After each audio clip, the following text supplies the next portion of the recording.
Right ఇక తెలుగు రాష్ట్రాల్లో ఇవాల్టి నుంచి ఆరోగ్యశ్రీ సేవలు నిలిచిపోనున్నాయి. బకాయిల చెల్లింపులో ప్రభుత్వం జాప్యాన్ని నిరసిస్తూ ఆరోగ్యశ్రీ సేవలు నిలిపివేస్తున్నట్లుగా నెట్వర్క్ హాస్పిటల్స్ అసోసియేషన్ ప్రకటించింది.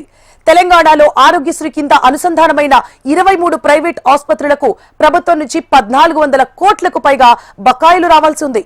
అటు ఏపీలోనూ ప్రభుత్వం 2500 కోట్ల బకాయిలు పడినట్లు ఏపీ సూపర్ స్పెషాలిటీ ఆసుపత్రుల సంఘం అసోసియేషన్ ప్రకటించింది.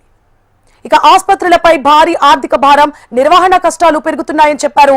డాక్టర్ల సిబ్బందికి వేతనాల చెల్లింపులో ఇబ్బందులు ఏర్పడుతున్నాయని తెలిపారు. బకాయిలు చెల్లించకపోతే మరిన్ని వైద్య సేవలు నిలిచిపోయే అవకాశాలు కూడా ఉన్నాయని చెబుతున్నారు. ఇక ప్రభుత్వం వెంటనే చొరవ తీసుకోవాలని ప్రైవేటు వైద్యులు డిమాండ్ చేస్తున్నారు. తప్పనిసరి పరిస్థితుల్లో ఈ నిర్ణయం తీసుకున్నామంటున్నారు. ఇక రానున్న రోజుల్లో మరిన్ని ఆందోళన కార్యక్రమాలు చేపడతామని కూడా హెచ్చరిస్తున్నారు.